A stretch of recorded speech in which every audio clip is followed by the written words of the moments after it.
Hello and welcome to Original Soundchat, where video game music is a work of art. On each episode, it's our goal to help you learn about two soundtracks from the world of games, as well as the people, stories, and critical tracks behind them.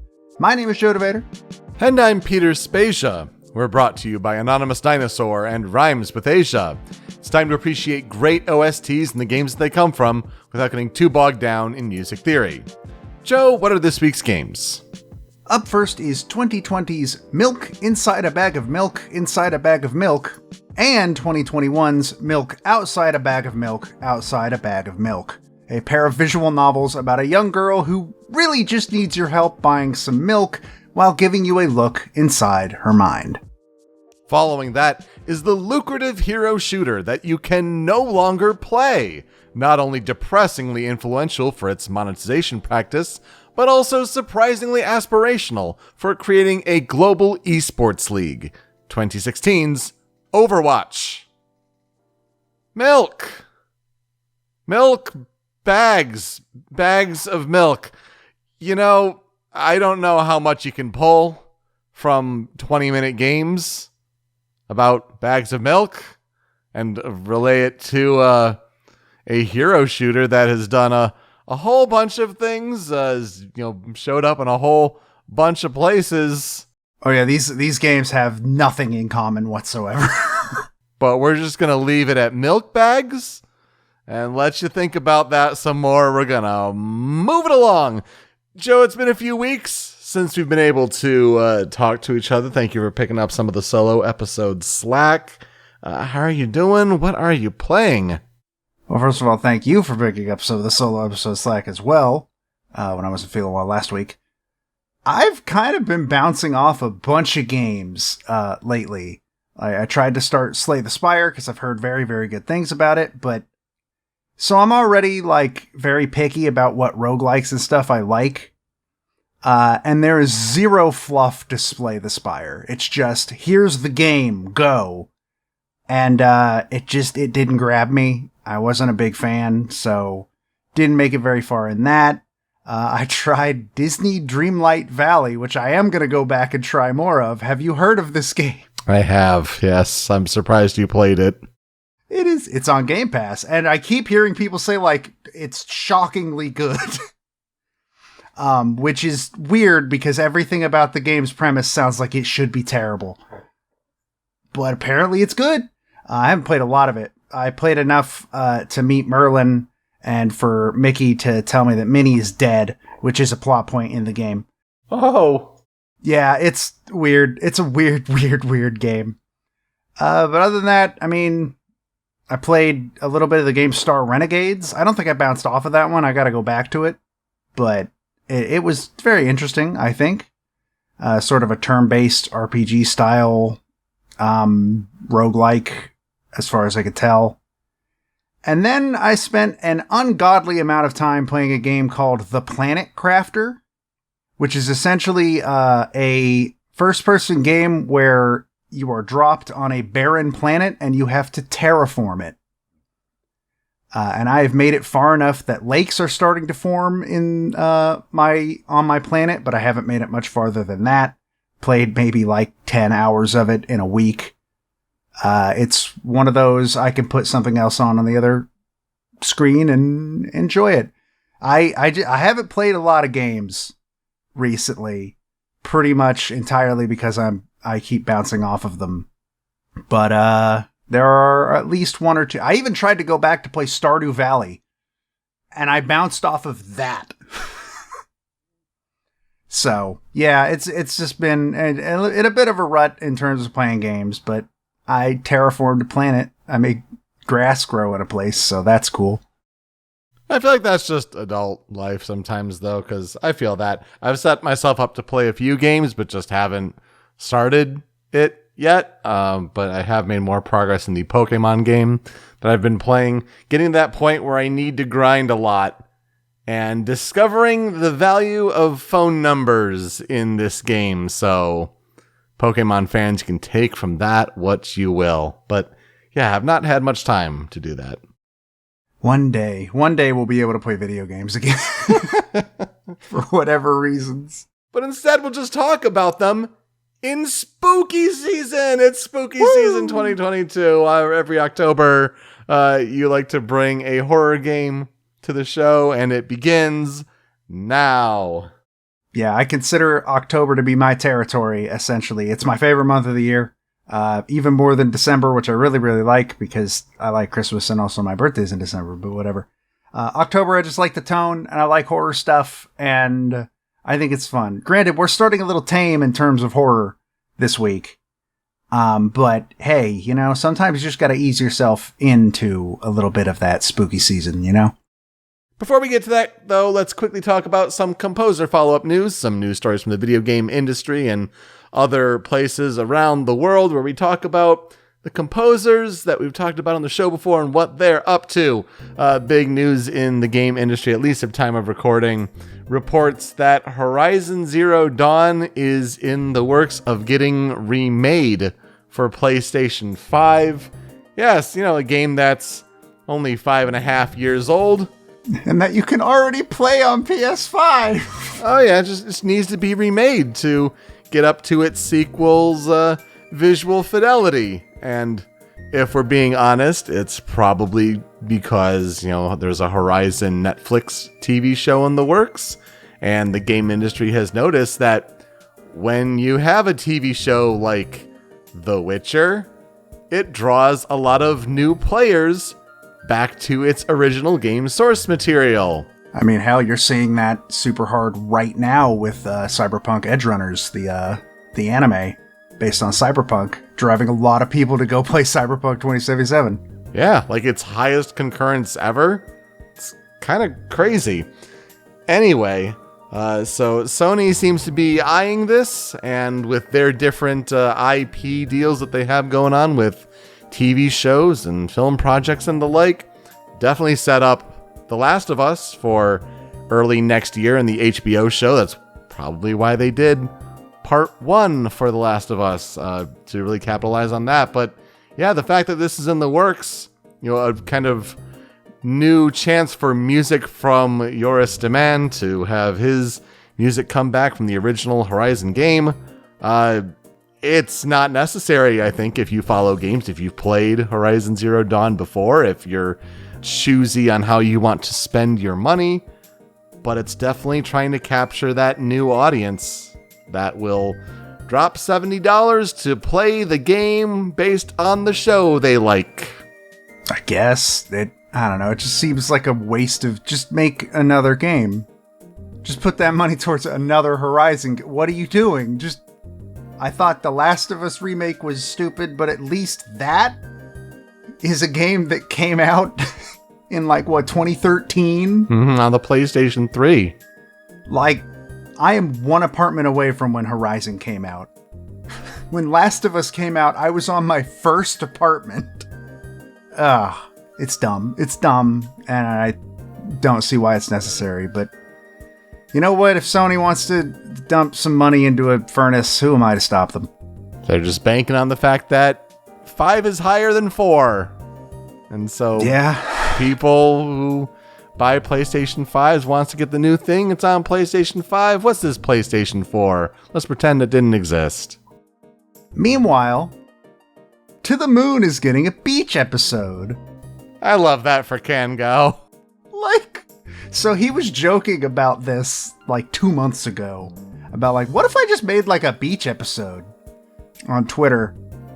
And I didn't think that was going to result in a real game, but this game is being slated for late 2022, early 2023. And we don't actually know what it is going to be, because everything around the language he has used to talk about it makes it sound like it's not just a beach episode. I think it's too early for him to be teasing the next game. Imposter Factory just came out last year. I don't think it's ready. But, you know what we haven't heard about in a couple years since it got announced? That To the Moon movie. That was being worked on reportedly by the Your Name animation studio. we haven't heard about that in a while. And when I was looking into it a couple months ago to be like, is this movie still exist? Is this still going to happen? The responses I generally saw were, yeah, don't expect to see any updates for like 2-3 years. Well, it's been 2-3 years.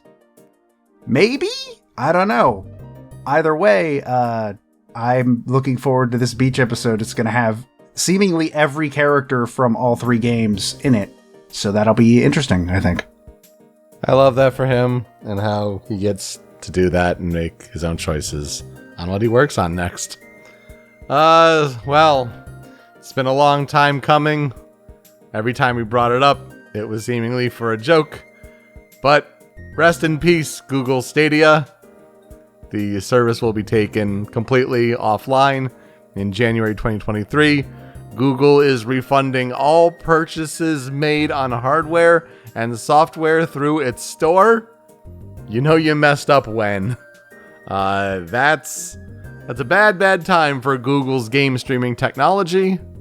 And I mean, I guess the whole gist of it lives on with Microsoft's xCloud platform, but at least they are a main console manufacturer that has hardware behind it that can play games without an internet connection. So there's that. I feel like, yeah, it's going to be the future of games eventually. The country, at least for the United States and maybe arguably the world, is just not there yet for the ubiquity. Internet infrastructure is just not there. It's just not there right now. And who knows when it will be. Sure, it will be one day, but at this point, I'm starting to think I will be dead and in the ground before we have good internet infrastructure in this country. Looking back on the reports, and it's like, oh yeah, Phil Harrison, remember when he said like, oh, the ISPs will adapt and they'll, give, the faster speeds to its consumers. That was the best thing I've ever heard anybody say about ISPs. Oh. And also the most wrong thing. We also found out with all this that there was a Death Stranding follow-up being made exclusively for Stadia, and it got canceled because it was a single-player game.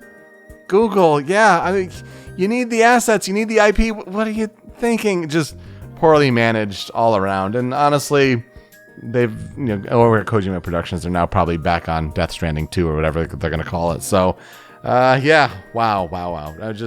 It took a while. It took a long time coming, but official now.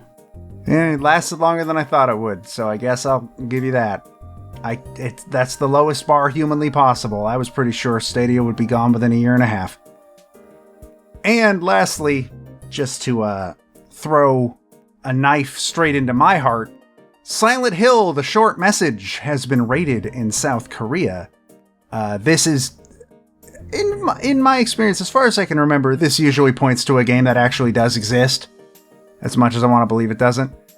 We don't know if this is the Bloober Team one. If it's not the Bloober Team one, maybe it'll be good. I don't know. Mm-hmm. But, oh boy, here we go. It's coming. What a way to start out the spooky season. Oh boy. Alright, speaking of the spooky season, let's get started. So, I'm talking about 2 games today, being Milk Inside a Bag of Milk, Inside a Bag of Milk, and Milk Outside a Bag of Milk, Outside a Bag of Milk. The longest titles in human history. But that's part of what, drew me to them at first. I think these are very interesting games. And I do want to give a shout out to the developer and composer, who we'll talk about in a bit, Nikita Kryukov, for letting me contact him on Discord and answering questions for me so that I had information for this segment. Neat! Which is always really cool when we're able to do that. So, Inside a Bag of Milk originally released August 26th, 2020, and Outside a Bag of Milk released December 16th, 2021, both of them for PC. They're both on Steam. I believe Inside is 99 cents, and Outside is $10. Probably even less than that. I think it goes on sale every once in a while. So, developed by Nikita Kryukov, published by Missing Calm. It is a pair of visual novels. One of them is very short. Inside a Bag of Milk is like 25, 30 minutes long. Outside a Bag of Milk is about 45 minutes to an hour, depending on if you go and get all the endings, like I did, which is a relatively easy sort of process to it. But they're both very short. In the first game, you help a girl buy some milk. And in the second one, which takes place pretty much exactly right afterwards, you help that girl collect her thoughts before going to sleep for the night. And that's basically the whole premise. Why is this under horror for spooky season then? Well, this girl is, she's not well at all.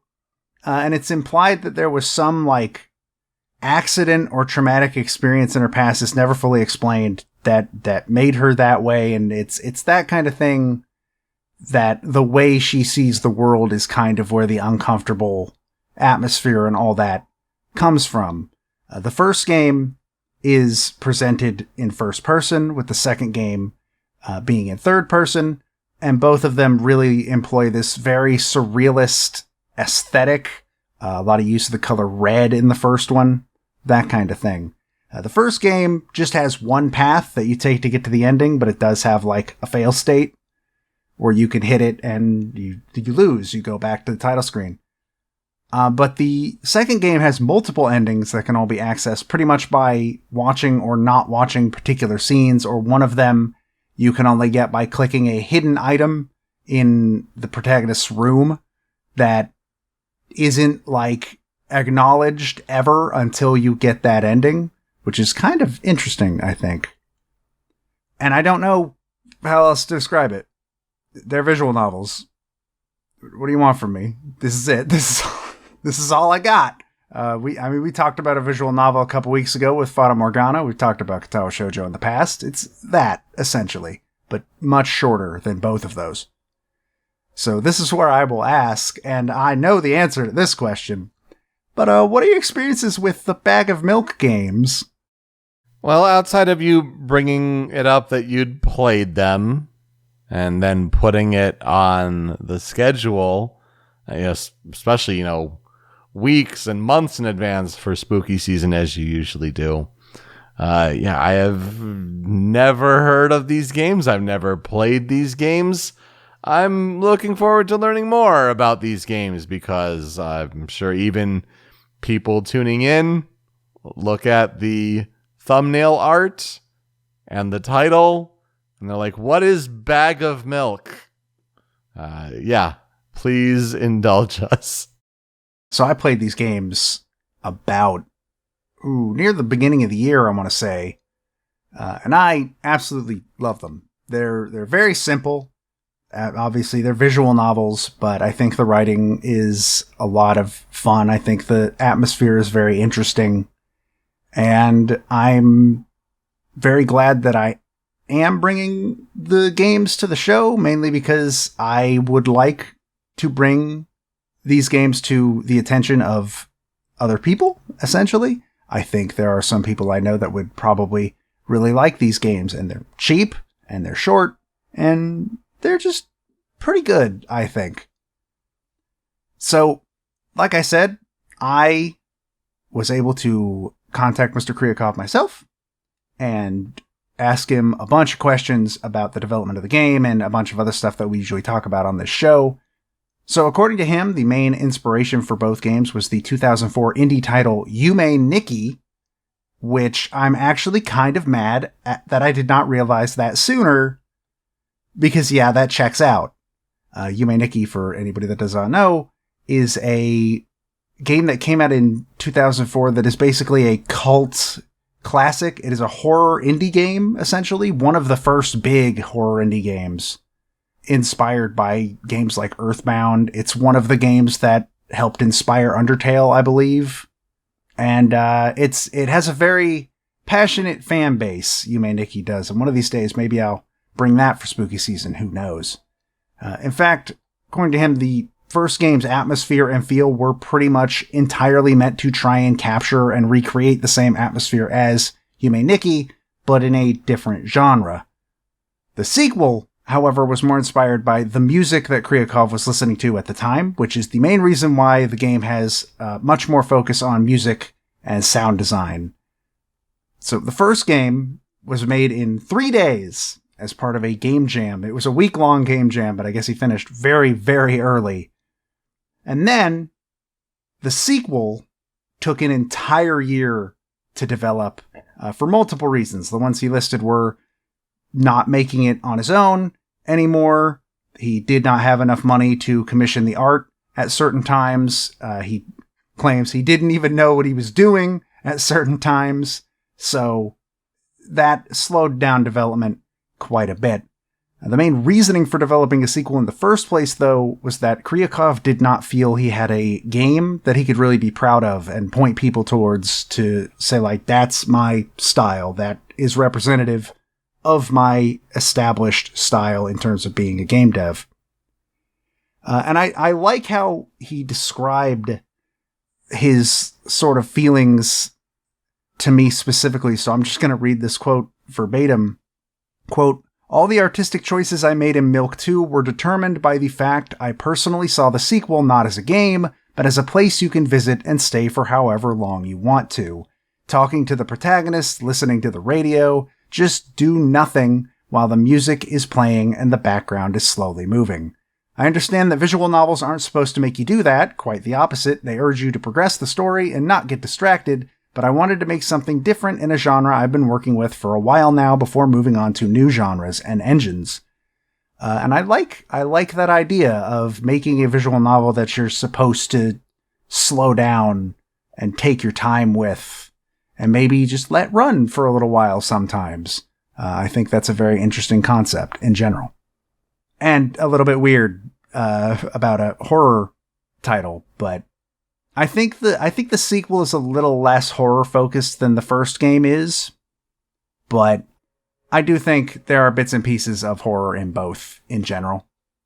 And apparently there's a lot of personal stuff in both games. Kryukov says that parts of the sequel are, quote, literally me speaking through the protagonist's mouth. There's a lot of talk about, like, mental health and some trauma stuff and that kind of thing. Heavy subjects in general. In fact, part of his hope for the sequel was that he wanted to talk about some more difficult subjects. He said he didn't really have room for that in the first game, which that makes sense. First game's 25 minutes long. The idea of having multiple endings in the sequel was inspired by, quote, my perception of what it feels like when you enter a new world in Yume Nikki without even understanding how you got there. There were even supposed to be more branching paths and everything in the sequel, but those had to be pared down because they turned out to be a little bit too ambitious for the game's scope and his skill set at that time. His favorite ending is the room field ending, which is one that I think is pretty close to second for me. All of the endings are presented as sort of nightmares that the protagonist is having, like dreams, so they're very surreal and kind of scary, or in a lot of ways sad sometimes. For me, my favorite is the everything is fine ending, which I really, really sort of relate to and connect to. The general idea that I took from it was the feeling when you are looking in the mirror and you tell yourself everything is fine, but your reflection very clearly does not agree with you.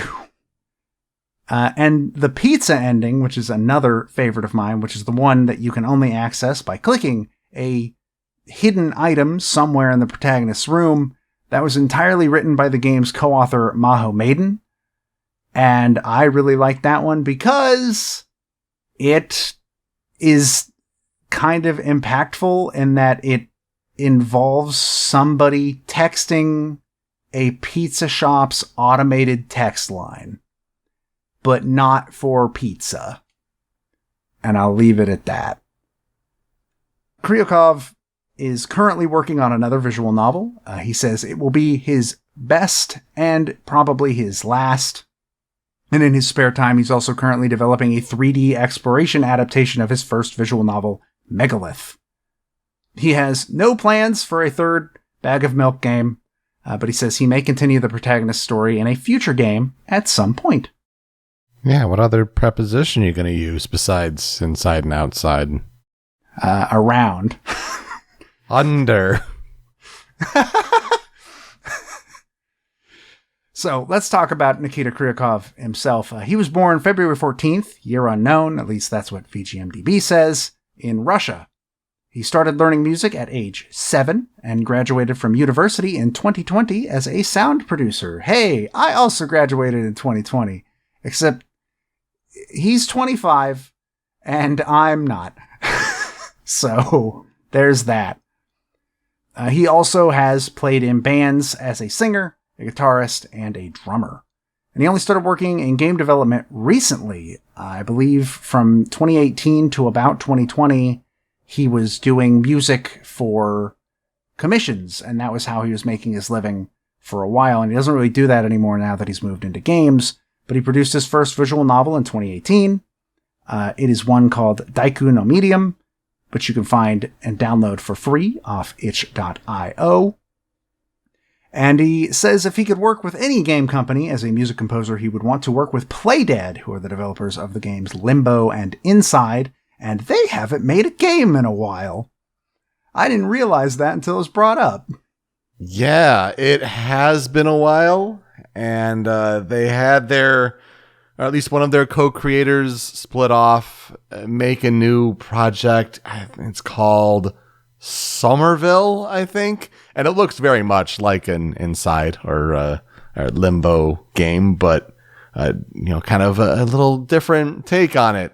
Yeah, I'm sure they're working on something, but I could see that. Going for like the environmental horror kind of thing.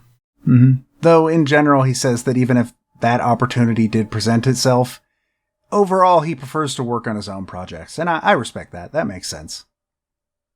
In terms of discography, at least as far as I can find, it seems to be both of the Bag of Milk games, though he does say that he will compose songs for friends, or if he finds like a project that he really likes, he'll compose a song here and there. So you can find his work scattered among a bunch of other smaller projects here and there.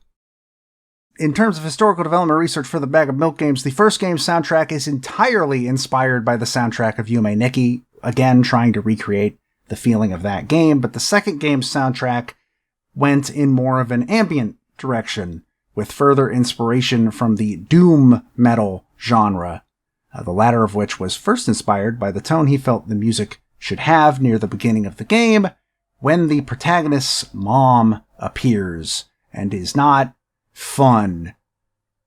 And that's essentially all I got about information on the games. I guess let's talk about the music, shall we? So I did this once before when I talked about Jet Set Radio, and we lumped Jet Set Radio Future in there because it was kind of one of those like, well, if I'm going to talk about one, I might as well talk about both because the other one's never going to come up again, probably. So I have 6 critical tracks. 3 of them are from inside a Bag of Milk. 3 of them are from outside a Bag of Milk. Just so people are aware of how this is going to work. So let's start with critical track number 1. This is Milk.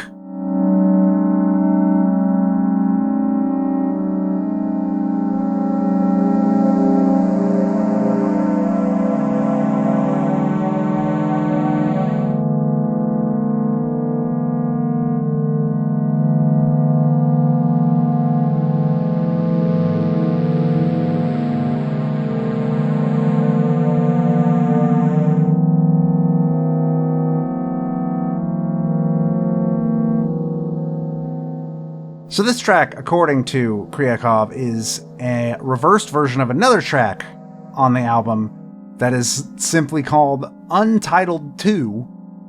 And this is just running it backwards. Kryukov says that Untitled 2 is actually the first song written for the game. And it's a bit difficult for me to not bring the song called Milk when the game's called A Bag of Milk and is about buying milk. So here's that. It has that creepy feeling you can only get from reversing a song. Some music is just terrifying when you reverse it innately. It's fantastic. It may not be my favorite song in the game, but I do think that it does fit the sort of feel and tone of Inside a Bag of Milk very well.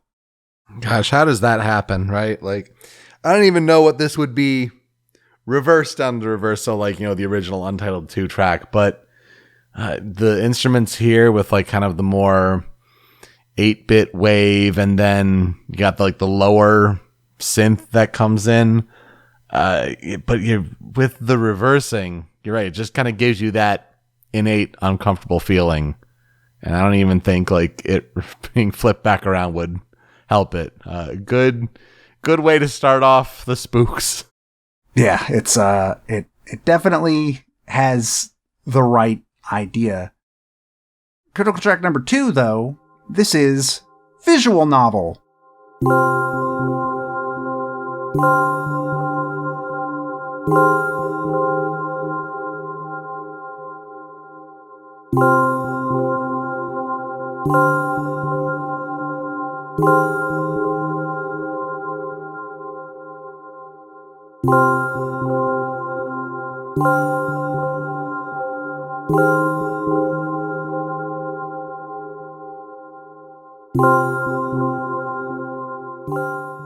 So the name of this song comes from, at some point, the protagonist kind of tells you, like, when I'm having trouble with doing something, I pretend that I am the protagonist of a visual novel. And it's implied that that is what is happening, and that is why the game is presented the way it is. At least that's the way that I have taken it. And something about this song has this really, like, interesting feeling of being alone with your thoughts. Kinda. It's a very, very simple loop. It's not very long, but I think it really does sort of drive home, again, the idea of being alone with your thoughts and how sometimes that's not always a good thing. And I really, something about it really gets me. I like it a lot. You're right. Very quickly, it gets to be spacey and distant and repetitive to the point where you're just kind of like stalling out in a way, and you kind of feel that pretty hard. Like, starts positive and then just kind of crashes quickly to like a halt. Mm-hmm. And then a song that actually does have a bit of a happy feeling to it. This is critical track number 3. This is Talk to Me.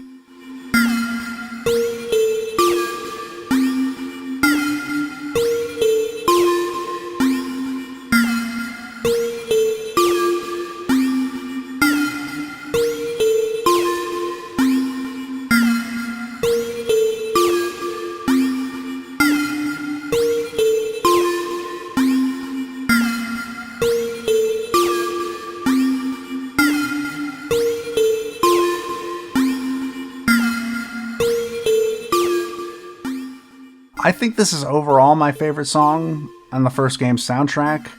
Again, it's a very, very simple loop, very repetitive, and kind of has the same feeling of like being alone with your thoughts, but in this case, at this point, the milk has been bought, if I remember correctly, and you're just walking home, and this is where you sort of get some of the protagonist's backstory, just little bits and pieces and implied sections. And while it sounds overall happy, because for pretty much the whole thing, she is in a good mood. She's just having trouble buying milk. But you can kind of tell in certain points, like, that good mood is not entirely genuine in a lot of ways, and is kind of just putting on airs or putting on a mask or something. And I think this song kind of reflects that really well. It sounds a bit more optimistic than the other stuff we've heard from this game, but still has that sort of melancholy in the back, like in the back of your mind, sort of. And I don't know, this song, it really gets me when I hear it. I like it a lot. I think having a mask on, is definitely a good way of putting it. I also like how there's kind of like a water droplet effect to it in a way, which I don't think necessarily reflects, a bag of milk necessarily, but like the way that some of the notes are being played or synthesized definitely sounds like water droplets going, at least to me. Yeah, I could hear that. I hear that 100%. All right. Let's get into the music from A Bag of Milk Outside A Bag of Milk. The first of which, critical track number 4, this is Dark Kitchen.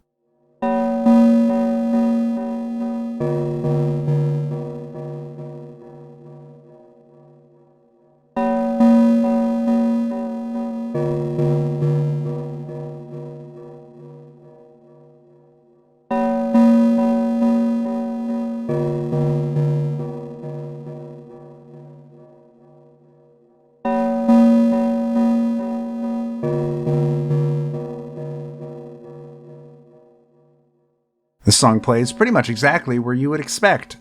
Near the very beginning of the game, protagonist has returned home, and this is where you encounter her mother.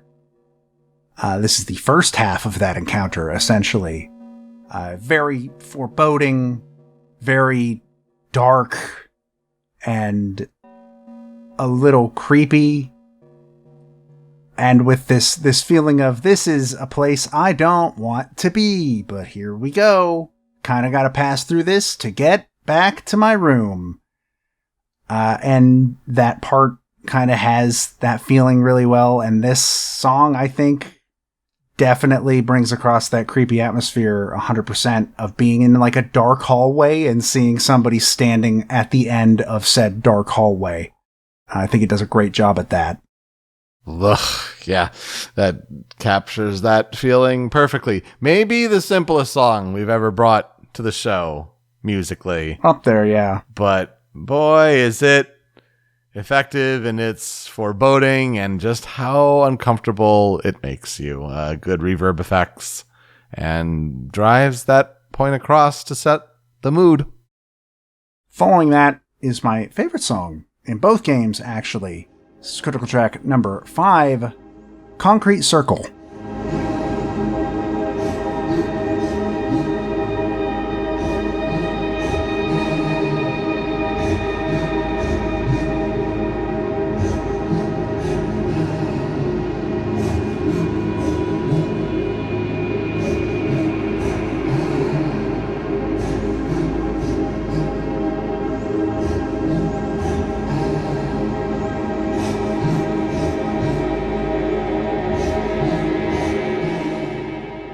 So this is actually a rearrangement of a song from the first game, that song called Oh, which I almost put on here just because it's called Oh!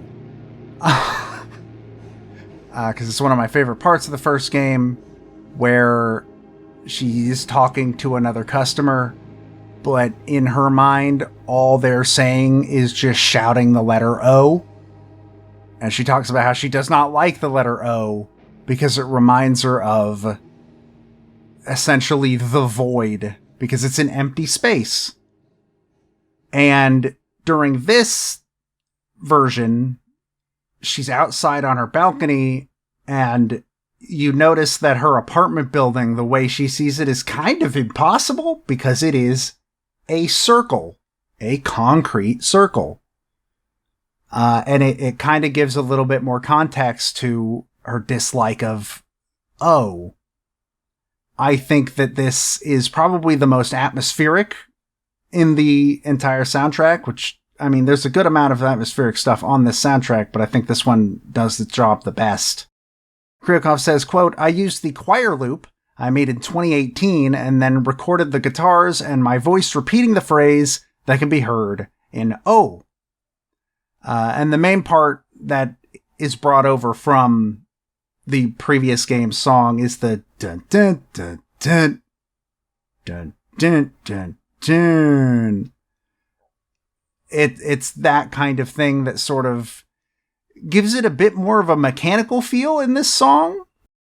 It just works super, super well to build an atmosphere, especially with the context of what she is imagining happening shortly after the sequence starts. And I like it a lot. And you can also hear some of that doom metal feeling in certain parts when there's just a single guitar chord just grungily playing in the background at certain points. I don't know. I dig this song a lot. I'm glad she didn't buy donuts at the store and it was just a bag of milk.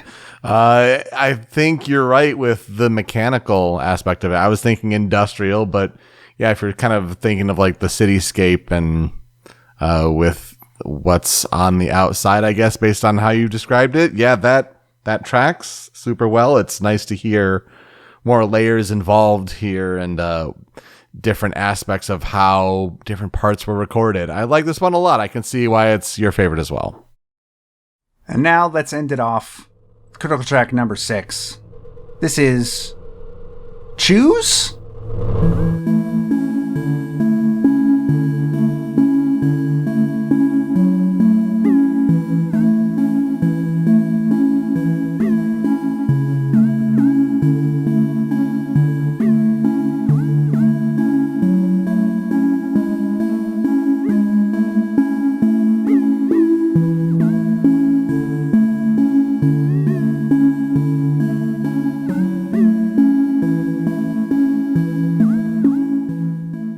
This is another one of my favorites.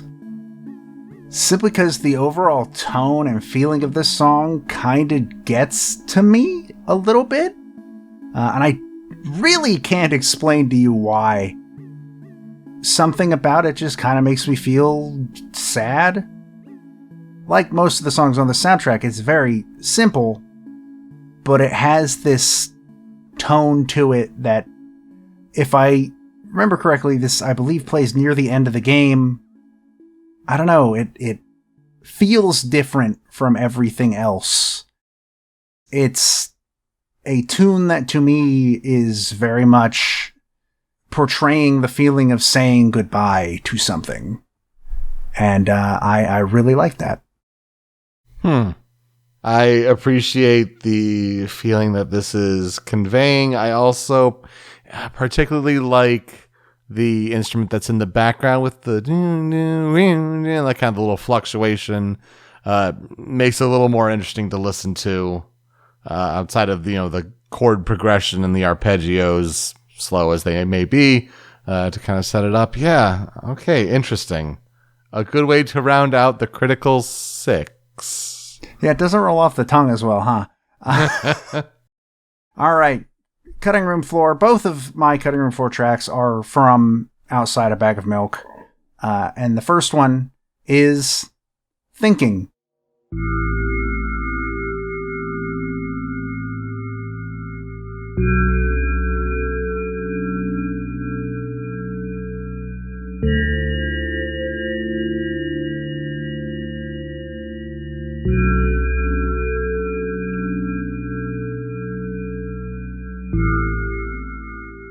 This song mainly sticks out to me because it sounds like it's from a Silent Hill game. Like, it just sort of sounds like an area song in a Silent Hill game, and I think that's interesting because I really like Silent Hill. And I like Silent Hill music, so always good to point that out. And also, the theme with the title, most of Outside a Bag of Milk is about helping the protagonist sort of gather her thoughts that have scattered around the room in the form of fireflies. And I guess this sort of helps bring across that feeling of trying to gather your thoughts at the end of a day. I don't know. I generally just sort of like this song. And again, it reminds me of Silent Hill, so I want to give a shout out. Yeah, whether it's the original Silent Hill or Resident Evil game on the original PlayStation, it feels something like that. There's got to be some sort of music theory, I would imagine, to like the chord and note progression, but we're not those guys. So there's got to be, there's an interesting thought behind it of if you're kind of trying to create the music that represents like a thought process or putting it all together. There's got to be something there, but this is neat. This is neat. Good one. And lastly, the second track on the Cutting Room Floor. This is Sleepy.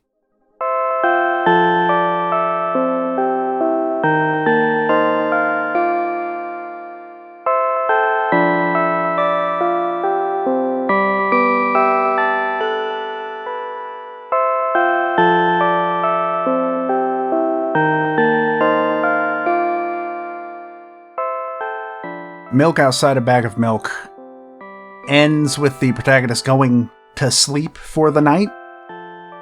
And I'm going to assume this is where that... I meant to replay both games before this, but I just haven't had time, and also just mentally have not been equipped to play video games recently, as we've discussed.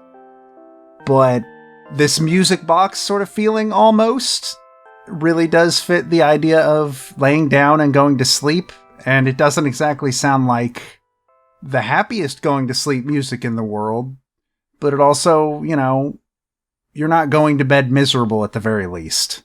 And that's the tone I sort of take from this song.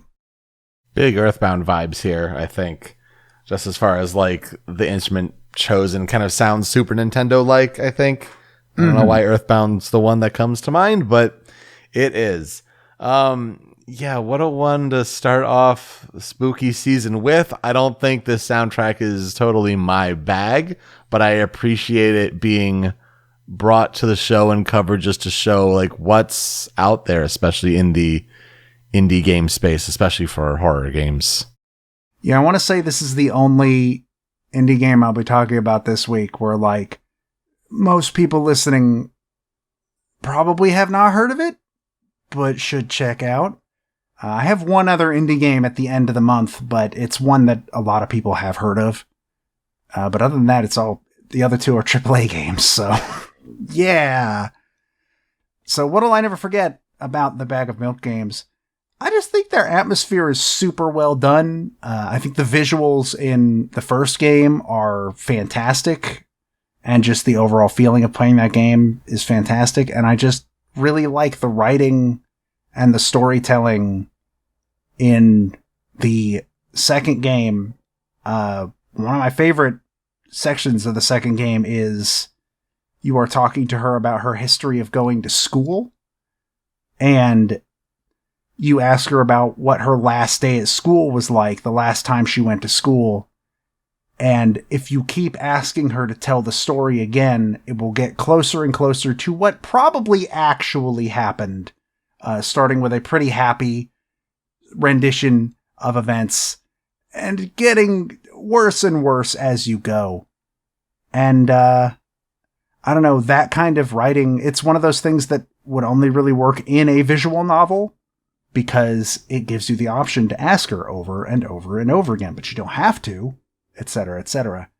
And I don't know, it's all about the atmosphere on these. I dig these games a lot, and if you've got a spare, like, 2 hours in your life, and you want something that's a little bit more tame, but still has a horror feeling to it, I definitely recommend them a lot. So, for our transition, usually we would do a fan remix, a fan cover, something like that. Not only is this a bit of an obscure title, so I'm not super surprised that I wouldn't have found any like fan remixes, it's also a soundtrack that does not lend itself super well to being covered because of its ambient nature or the first game's very, very simple loops. So I wanted to make that transition, a song that I believe plays during one of the endings, and is probably the scariest thing to imagine from any of the endings. And that song is Step 79,356. So enjoy that, and we will be right back.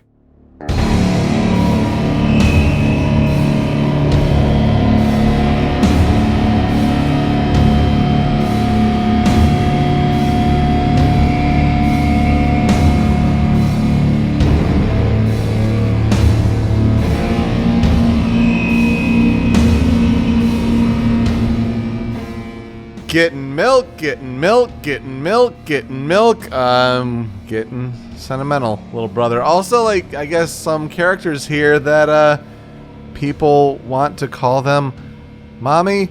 Let's talk about Overwatch. I was going to say, you're going to have to be more specific about what game that is, because I can think of at least 5.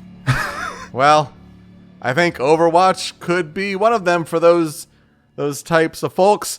This is going to be a little dangerous territory for me, I think, because I am not too keen on Overwatch, and Overwatch has quite the fan base. So I think, leave it on me to tackle a game that also has some things going on with it currently as of day of recording. So I guess it's a challenge, so to speak. Let's talk about Overwatch, which is, I think, our first Blizzard game we've talked about. That's also bold. We haven't talked about StarCraft or any of the Warcraft games. Yeah, that is correct, it seems. Yeah, so Hearthstone, Diablo, no, not yet. So Overwatch released for PC, PlayStation 4, and Xbox One on May 24th, 2016. It finally arrived on Nintendo Switch on October 15th, 2019. So, just 3.5 years later. But then it took until June 2021 for cross-platform play to finally come to the game. Why are we talking about Overwatch when you can no longer play Overwatch? See, for so many of these games, we're like, here's the best place where you can play it today. Or, find it for cheap on Steam or whatever. The day we're recording, the game has its servers taken offline, and it will not be coming up again. Yeah, I guess you watch old matches online from like Overwatch League or something, because there's no way to play Overwatch anymore. To be more specific, it is being entirely replaced by a different game, which is the same game, but not, but is, but not, but is. It's the dumbest. But the game that became a phenomenon. No, lost to time. Yep. So, Overwatch was developed by Blizzard Entertainment, whereas Iron Galaxy developed the Switch port, and it is, of course, published by Blizzard. Overwatch is a multiplayer, first-person shooter game that is described as a hero shooter, in which the game assigns players into 2 teams of 6, with each player selecting from a large roster of characters known as heroes, and each hero has unique abilities or classes that they're part of. What do they do best? Are they a tank? They take a lot of damage. Are they support? Do you heal them? Or are they just good at providing damage per second? The teams work to complete map-specific objectives within a limited period of time. Most of these objectives are generally centered around sequentially securing control of points on the map or escorting a payload between points on the map, with one team attacking and the other team defending. As players gain experience and level up after matches, they receive loot boxes that contain random cosmetic items that they can use to customize the appearance of their hero characters, but they do not otherwise affect gameplay. Loot boxes can also be purchased through microtransactions. Woo! And you could point out Overwatch as being the game that brought about the influx of this monetization practice in games in the late 2010s, at least on the full paid console game front. Yeah, loot boxes were around before this, but yeah, Overwatch its success kind of made them explode and happen more. Yeah, especially when you've already paid $60 for a game, and then it's like, more, please. More money, please. So, Overwatch does not have a campaign. Like, no traditional plot or narrative that you're guiding a single player character through. Though there are character videos that establish the lore of this world. See, 60 years into the future of a fictionalized Earth, Overwatch is formed by the United Nations as an international peacekeeping task force when artificial intelligence, called Omnics, started attacking humanity after years of the two groups working alongside each other in peace.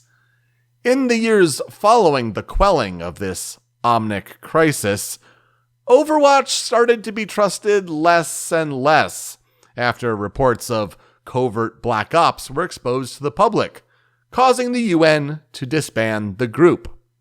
6 years after the ban of Overwatch activity, corporations have started to take over.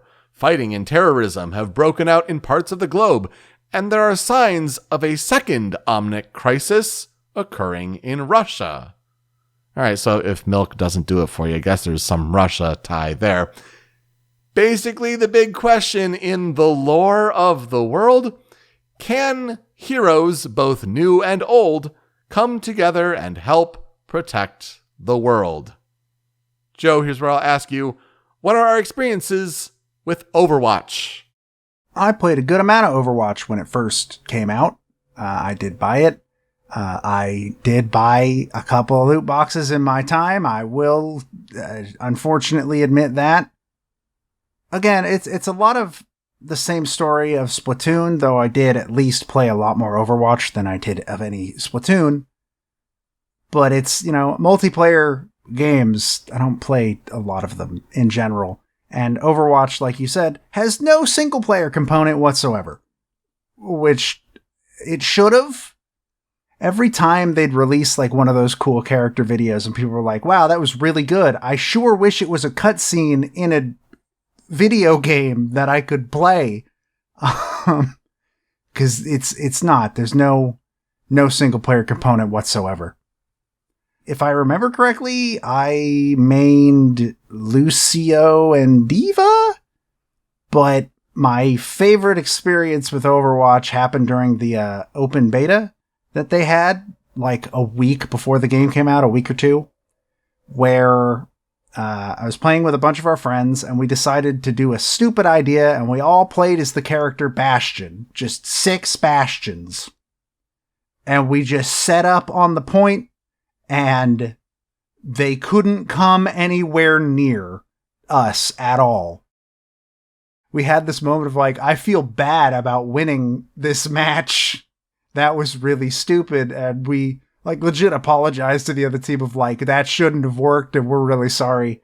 And our victory screen, I believe I think it was Matt, posted it on Reddit with the caption, have you ever been mad that something worked? Or have you ever been mad that you won a game? And that picture with our names blurred out ended up on 9gag. So, the stolen memes capital of the world. And so I've been on 9gag technically because of Overwatch.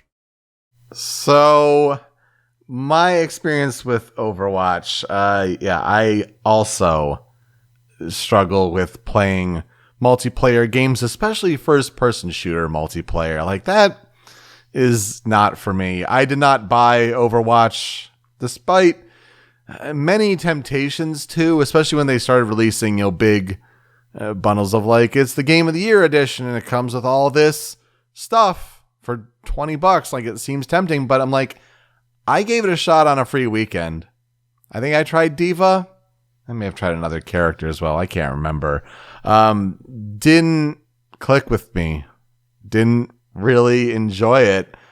But I've, been obviously observant of its place in the industry and its characters and just overall what it brought to video games. So I don't think there's any ignoring it. It's a big Blizzard property, and we're about to get more Overwatch starting the day of this episode releases. So the development of Overwatch, it came in the aftermath of Blizzard's decision to cancel the massively multiplayer online role-playing game Titan in 2013, which was a project that had been in development for about 7 years. It was going to be the big follow-up to, all right, we're doing World of Warcraft. What's next? And it didn't work out. So they kept doing more World of Warcraft. And so, while most of Titan's developers were scattered throughout Blizzard to work on different projects, a small team of about 40 people, led by director Jeff Kaplan, were tasked to come up with a new concept for a game in a few months. They looked to the format of a hero team-based shooter, building on the success of games like Team Fortress 2. Yeah, obviously some clear inspiration there. Also, the multiplayer online battle arena games like League of Legends and other MOBAs that had different characters and personalities to each of these, and very marketable individuals that you could put in this game and have them be a collection of heroes. After using assets developed for Titan to demonstrate the proof of concept, they were greenlit to build out the full game, which became the first new intellectual property that Blizzard had developed since StarCraft. And that's wild to think of because, oh yeah, World of Warcraft was just based off of the Warcraft games, which were before StarCraft. And Diablo was before StarCraft. So the big bet for Overwatch and the continuation of Blizzard's success in the industry. And boy, did it pay off. Overwatch was formally announced at the BlizzCon event on November 7th, 2014. Throughout 2015, the company would release character videos and gameplay footage to build anticipation, which all led up to a closed beta that began in October 2015. After launch, Overwatch was consistently updated with free content, definitely funded towards the developers by those loot boxes, with new characters and maps that were added regularly to the game. The hero roster went from 21 at launch to 32 by April 2020. And who were those characters at launch? Just to put them in the record, in the ether, because, goodbye game. So at launch for Overwatch, there were Tracer, Reaper, Widowmaker, Pharah, Reinhardt, Mercy, Torbjorn, Hanzo, Winston, Zenyatta, Bastion, Symmetra, Zarya, McCree, though he's now known as Cassidy. Thank you, Blizzard lawsuits there. That was the right move to do, honestly. Soldier 76, Lucio, Roadhog, Junkrat, Diva, Mei, and Genji. The characters that would be added later as free DLC, you'd have Anna, Sombra, Orisa, Doomfist, Moira, Brigitte, Wrecking Ball, Ashe, Baptiste, Sigma, and Echo. I feel like at a certain point, you could not tell me what Sigma and Echo looked like. I feel like those were the last couple, and I followed along most of those. I'm like, oh yeah, Wrecking Ball's the hamster in the wheel. But at a certain point, I think I know Baptiste, and then I could not picture the last couple in my mind.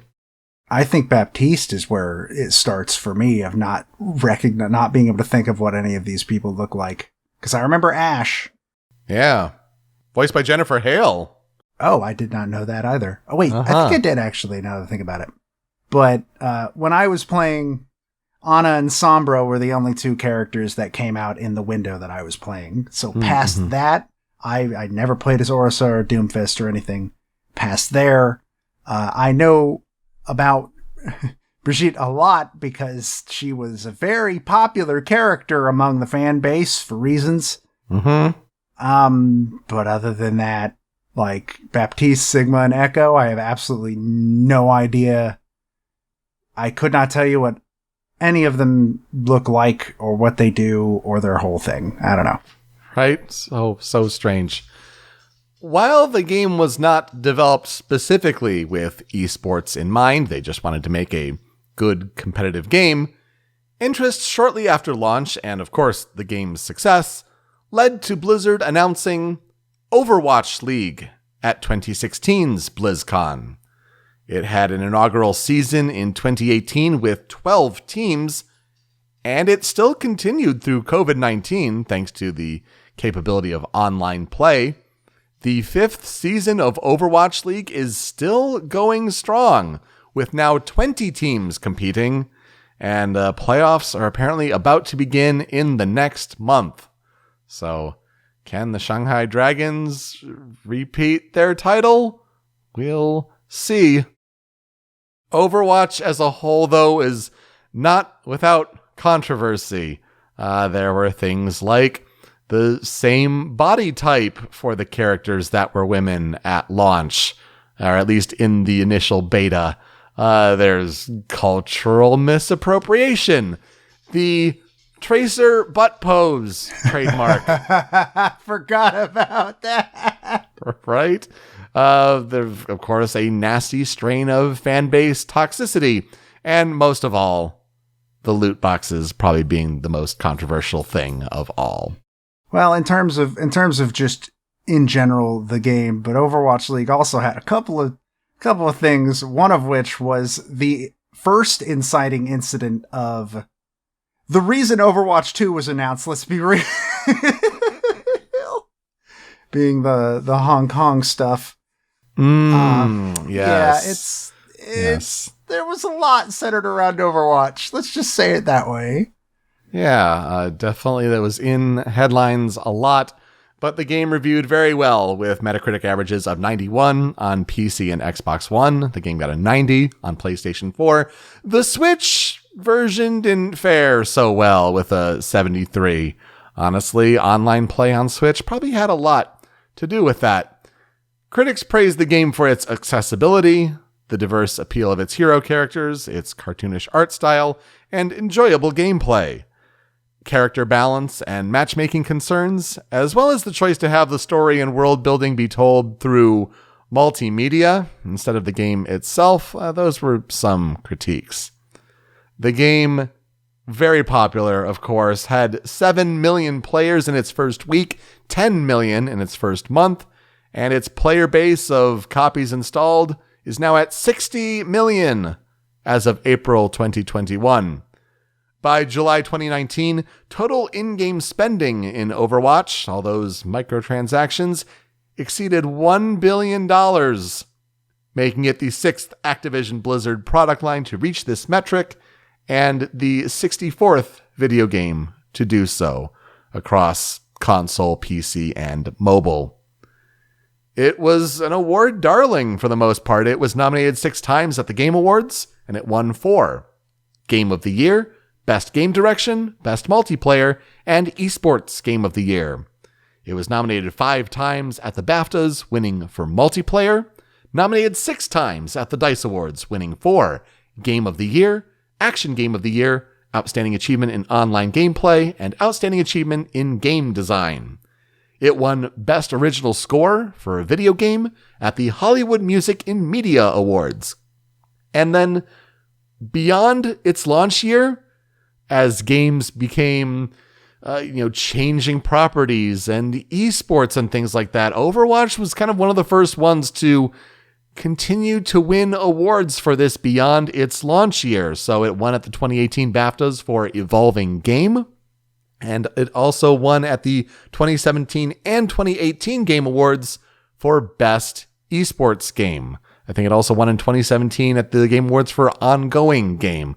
So a game that continued to rake in the accolades for that. I think it even was nominated for Outstanding Video Game or something like that at the 2020 GLAAD Awards. So, the game had legs on the awards front. Its legacy, though, all sorts of things for Overwatch. You have esports with the Overwatch League. You have its large fan base, all sorts of merchandise, a spike of adult content searches, 817% shortly after the release of the open beta. There's some legacy there for Overwatch, I guess, but a sequel in Overwatch 2 releases today, as of time of episode release, October 4th. It is a free-to-play player versus player game for PC, PlayStation 4, Xbox One, and Nintendo Switch, with a player versus environment content update releasing in 2023. Now, this was announced at BlizzCon 2019, and it was intended to be a standalone sequel, where players could use either game to compete against each other. However, once this moved to a free-to-play format, Overwatch 2 is essentially overwriting Overwatch.exe. And that is why we say the original is no longer able to be played anymore. when players boot up their already installed Overwatch game, starting when this episode comes out, it's Overwatch 2 now. No longer the original Overwatch. Also, as a result of the game industry kind of shifting in trends, the whole loot box thing has been scrapped in favor of the seasonal battle pass model that Fortnite popularized. Great. I've seen people say that battle passes are fine if they're done right, but they can also still be done very, very wrong. Yeah. So we'll have yet to see how that is adapted. So in the solo episode I put out last week about The Secret of Monkey Island, at the end of it I was like, oh yeah, and I'm going to be talking about Neil Ackery. And that's a name that's like, oh yeah, he's across many Blizzard games. It'll be finally time to talk about Neil Ackery. No, the more research I did about Overwatch, it turns out the main composer for the game is a man named Derek Duke. And Derek Matthew Duke was born on January 8th, 1965. He's apparently from Huntington Beach, California, and he's currently based out of Mission Viejo, California. He studied composition and world music at San Diego State University before he dropped out and then made his way to go to where he really wanted to go to school because of parent pressure and all that. He ended up going to Cal Arts. Because of his study in world music, he moved to India for about 1.5 years for his studies. When he ended up getting back and graduated, he worked with Virgin for a while, Virgin Interactive. And then he ended up sending a demo CD to Blizzard based off of internet rumors of orcs in space. This would lead him to eventually be hired on as a contractor for music work on StarCraft. And he would eventually move over to Blizzard full-time 6 years later. Derek Duke is currently titled as the music director of Blizzard Entertainment. And you can follow him on Twitter at Derek M. Duke. Otherwise, not that much information out there. I was honestly surprised. Not a name I've heard, but granted, I'm not too experienced with Blizzard games, which is surprising because Derek Duke has been all over the place with Blizzard games, starting with StarCraft, the expansions of Warcraft 3, World of Warcraft and its first 3 expansions, as well as the most recent Legion expansion. There's StarCraft 2, Diablo 3. The Diablo 3 expansion was like the first one he got to kind of lead the project on his own. He also worked on Hearthstone, Heroes of the Storm, Overwatch, Warcraft 3 Reforged. You could say a lot of things about that game, but I don't think the music is the issue with that one. And I think it's still too early to tell, but I'm going to guess he's involved with Overwatch 2 since he took a leading role on Overwatch, but I think it's still too early. Haven't been able to confirm that yet. His Twitter account has been like silent for 2 years, so kind of hard to tell if he hasn't been promoting that at all.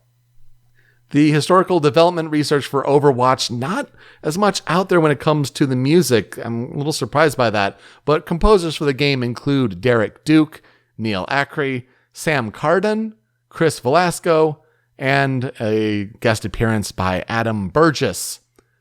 One of the neatest things I found about it, though, is that the soundtrack, at least the orchestra performing it, is conducted by Emer Noon, who was a vocalist in the chorus for Metal Gear Solid's end credits theme, The Best Is Yet to Come. So, you look up her on IMDb, and it's like, oh, she's an Irish conductor, but her very first credit is a performer on Metal Gear Solid for the chorus on that song. Really neat stuff. I didn't expect that to be a connection, but that's really cool. Yeah, we talked about that game earlier this year. Just very, very neat. So, the soundtrack for Overwatch was released in the collector's edition of the game at launch, and so some tracks to choose from for the 5 critical tracks. Let's talk about the music for Overwatch. And we'll start with this theme. I think it's fittingly appropriate that we have to rally the heroes.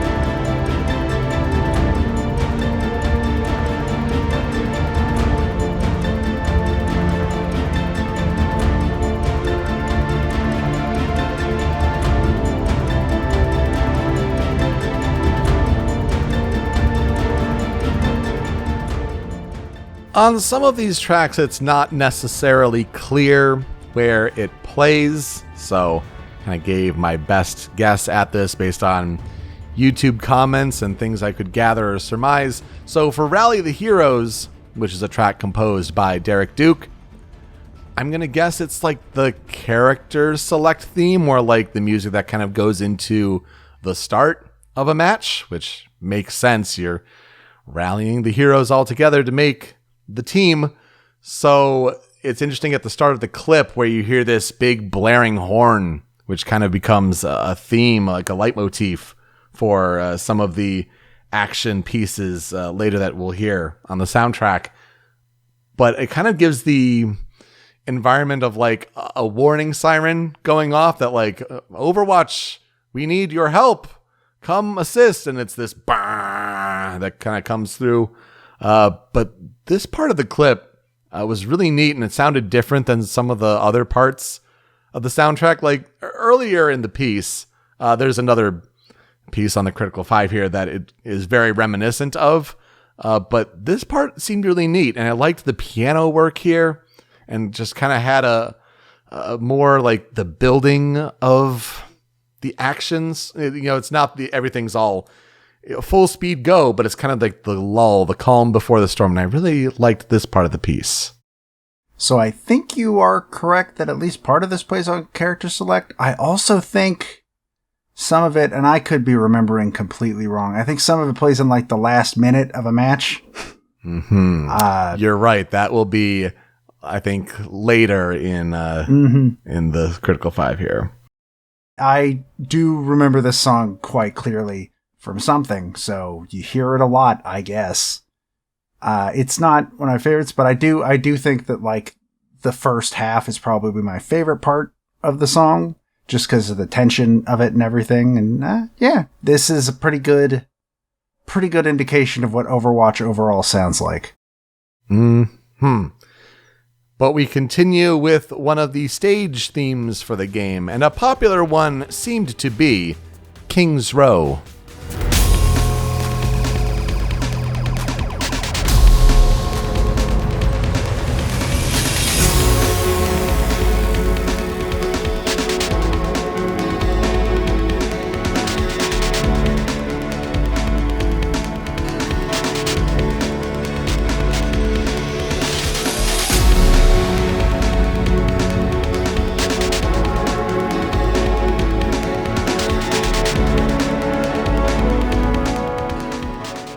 This piece is composed by Derek Duke as well. King's Row is identified as, quote, an upscale cosmopolitan neighborhood of London, but just beneath its peaceful surface, tensions between Omnics and humans are running high.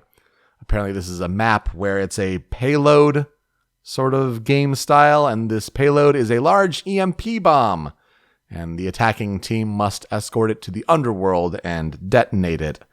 This is really neat. I like the London bells, as it were, kind of chiming in at the beginning, and then really neat percussion work and the rhythm and the tension kind of going on in this one. It's a darker, subdued one. Obviously, if you're going to have a lot of different maps, you're going to have a lot of different environments and moods and musical elements at play here that'll sound very different. We'll get to hear some of those as well.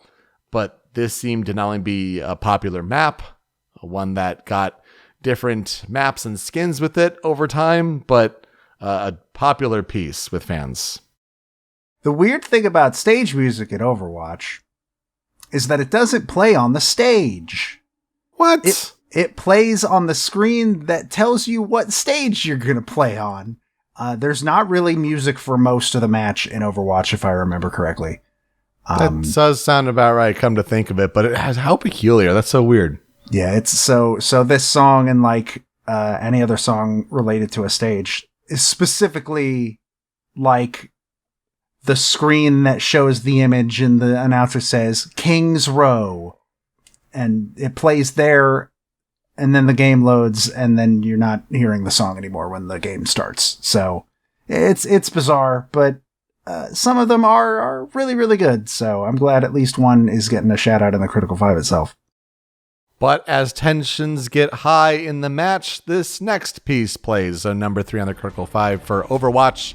This is Situation Critical.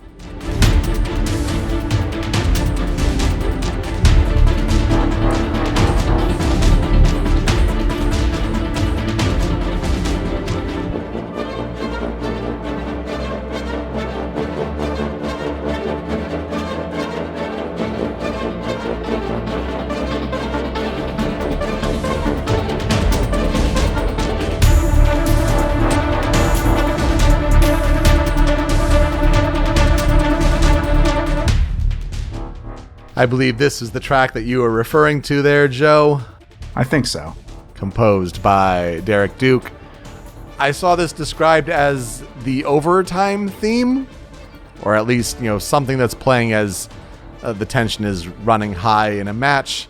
Basically, the match is about to end, essentially. This is your last chance to do something. So, if, there isn't much music playing during the match, well, when this comes in, obviously the situation is indeed critical. You're kind of hearing that dark wow, wow, wow, wow kind of come in, be a little more of a callback to kind of the siren for when you're rallying the heroes. Just a neat tension building piece. Gives me Metal Gear vibes, I think, with, more of a connection there. But yeah, I think for a crucial junction of the gameplay, and you're going to hear it probably a lot, good to put this one in the Critical 5. Yeah, and I'm glad you picked what is the best part of the song for the clip, because those strings are really, really good. And yeah, this song is basically hey, you better get moving. It's time to tip the scales, because otherwise you're about to lose, or maybe you're about to win. And hey, you better be careful, because that could be taken from me at any moment. And it does a really good job at really building the tension in the match. I do remember that being one very, very good part of the game's sound design. There's one piece on the soundtrack that has a lot going for it, and it's a long medley, but it had to be here, that's for sure. Before we get to the piece that I think everyone knows from Overwatch, let's talk about this one. This is The World Could Always Use More Heroes.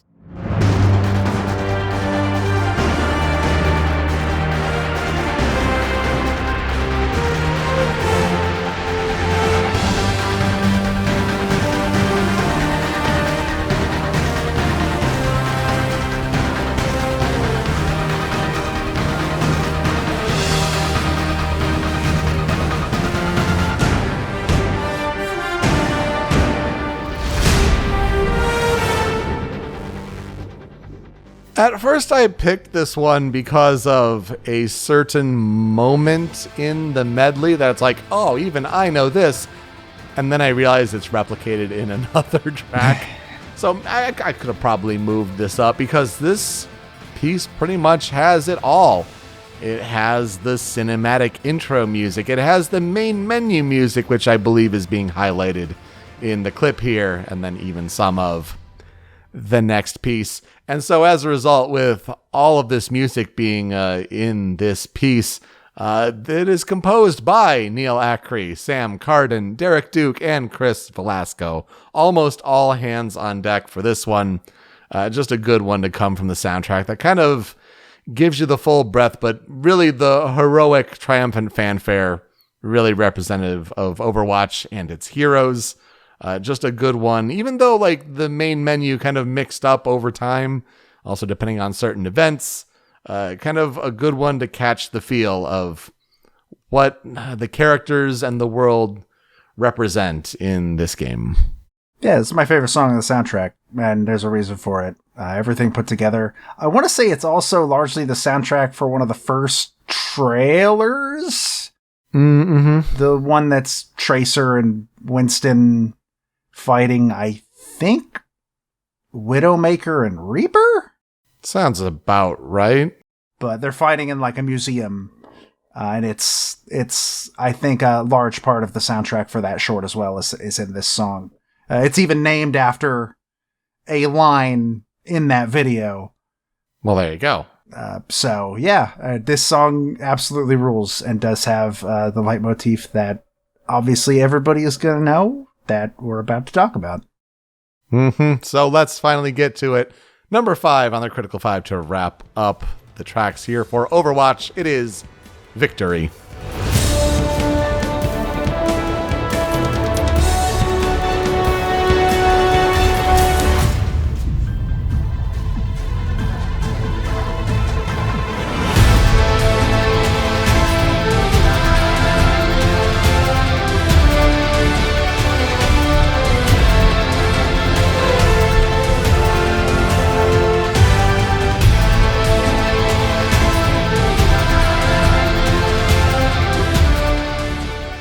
Play of the game.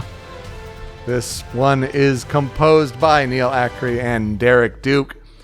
I mean, I haven't played much Overwatch, and yet I know of Play of the Game and this theme that wraps up the successful match completion where your team accomplished its goal, or you got the most kills if it's an assault match. I don't know, but yeah, obviously a big theme for Overwatch, though I guess if you weren't that good, maybe you didn't hear it in person all that much, but I feel like it was pretty inescapable for all the meme culture with this game at the time.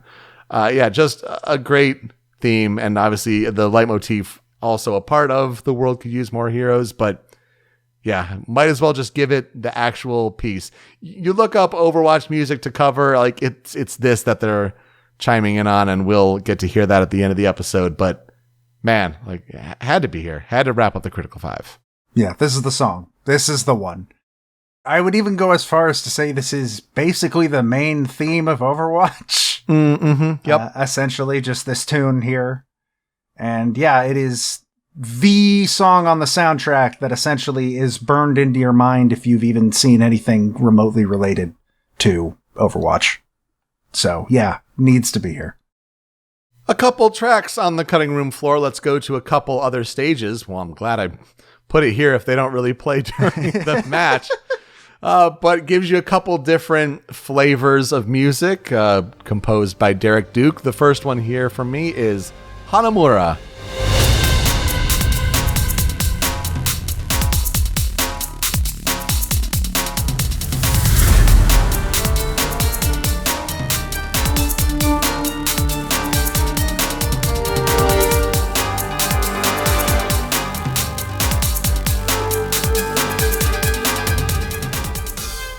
Not to be confused with Persona 4's Yosuke, Hanamura is a well-preserved village of unassuming shops and quiet streets, known mostly for its idyllic cherry blossom festival every spring.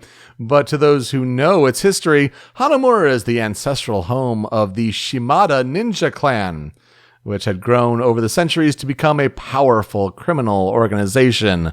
So I believe this is where Genji and Hanzo come into play in the story. This is an assault map that is based in Japan, if you couldn't have guessed by some of the music choices, with the stringed instruments and the flutes that come in.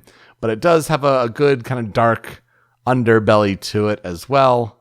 We like this kind of music. We've highlighted it frequently on different soundtracks, but good to hear another take on it in this Blizzard game. Yeah, I think this one has my favorite. It's probably one of my favorite of the stage intro themes. You might notice I didn't put anything on the cutting room floor because pretty much everything that's left is the stage intro themes. And like I said, I don't consider them super important. I think a close second would be Dorado, or Temple of Anubis is also pretty good, I guess. I was considering Hollywood. Hollywood, I think I remember being pretty good. I identify them closer to jingles than like actual pieces, which is not fair because they are like full minute, 40-second pieces, but just the way they're utilized in the game kind of makes them go there in my brain. But like, they're all really good, and Hanamura is one of the better ones, so yeah. The other one I chose for the cutting room floor as far as the stage theme goes, this one is Route 66.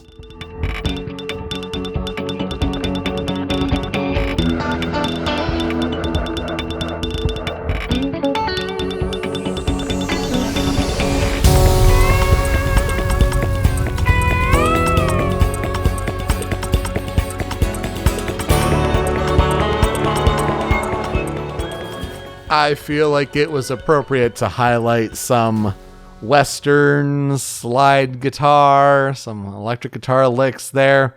Sounded really cool, but mostly I wanted to pick it to highlight the character that was very powerful as far as I recall early on in the game's meta, as everyone was quoting, "It's high noon." Man, when you pulled off that old, it's really satisfying. I've never done it. As McCree / Cassidy, one of his big attacks there. For Route 66, quote, "Though the travelers and road trippers who used to cross the United States on historic Route 66 are gone, the main street of America still stands, a testament to a simpler time."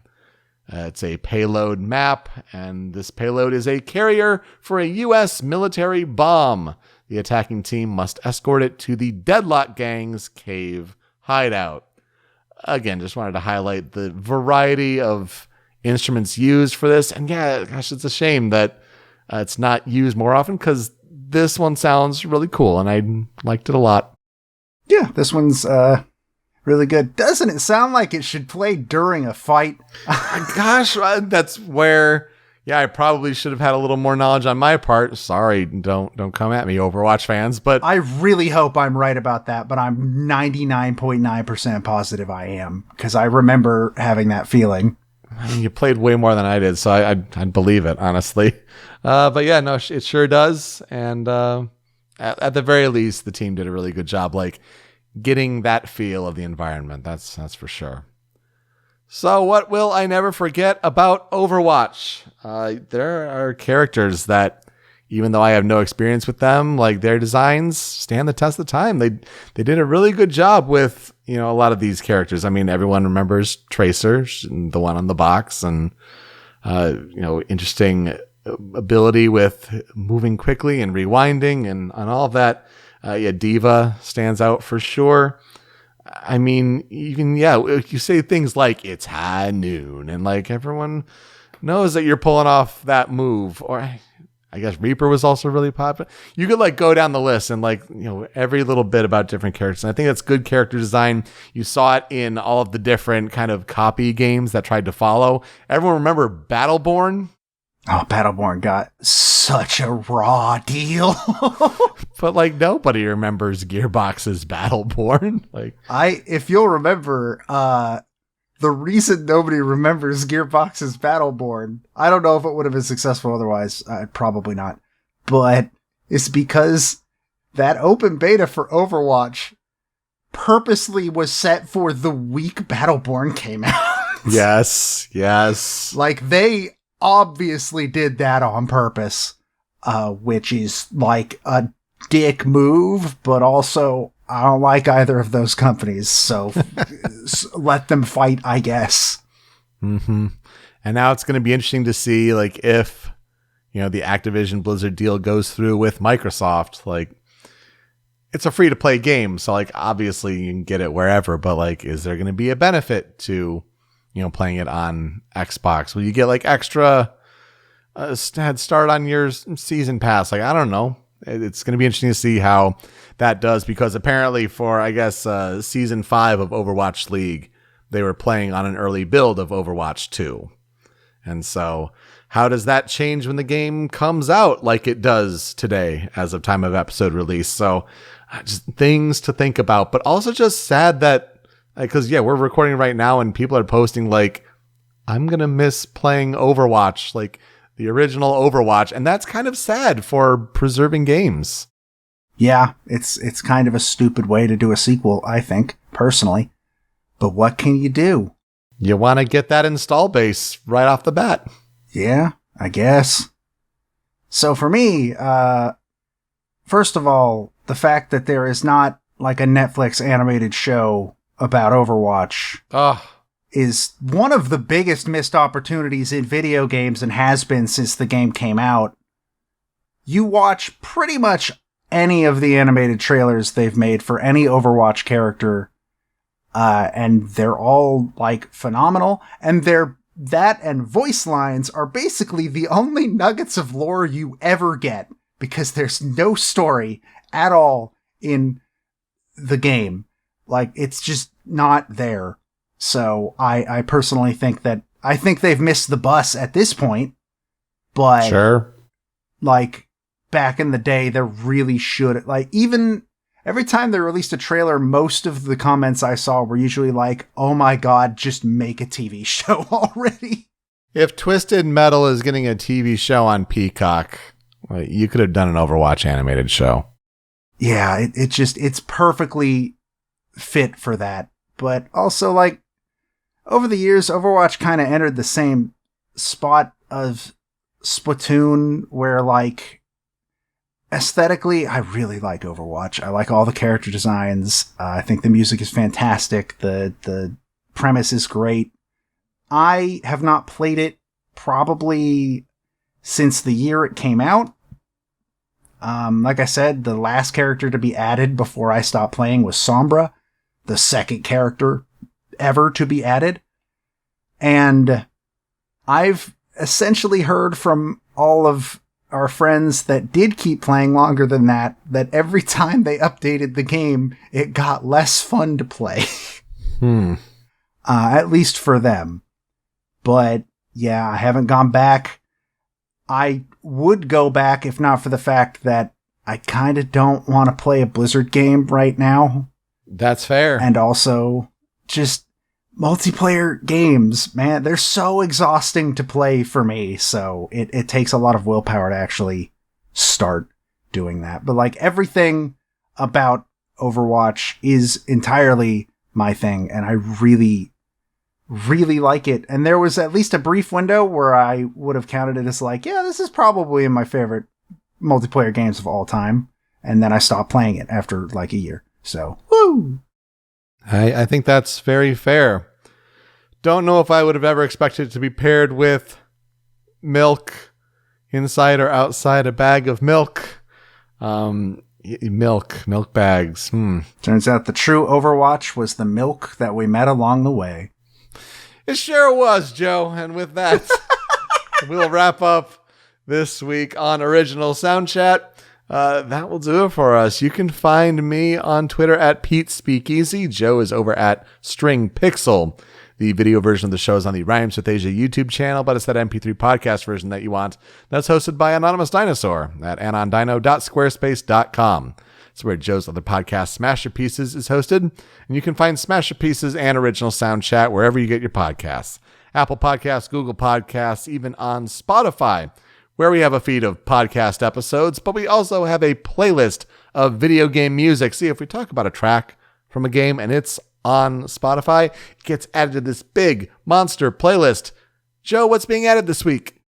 All three of these games are on Spotify, so all of it. The whole episode. Wow. Good on Milk for getting up there. Well done.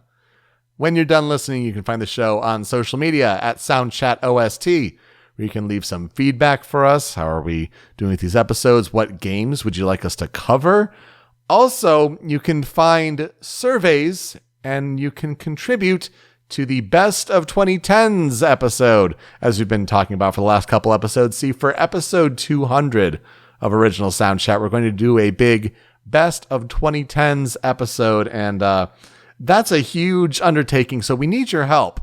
We've wrapped up part 1 of the fan feedback, and so now for 2015, 2016, 2017, 18, 19, we're going to be slow rolling out these surveys where you basically click on the link from our Twitter account at Soundchat OST. You're going to fill out a Google form where we've listed a whole bunch of games from each year. It's going to be a survey for an individual year.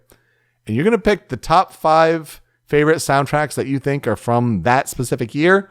Also, let us know if we've missed any game, because we've put a whole bunch of games that we think qualify in there. And so we're going to get your feedback. We're going to whittle them down, and it'll help us narrow down the top 10 game soundtracks from the 2010s. That's a huge undertaking. There were, turns out, a lot of video games released in that 10-year period.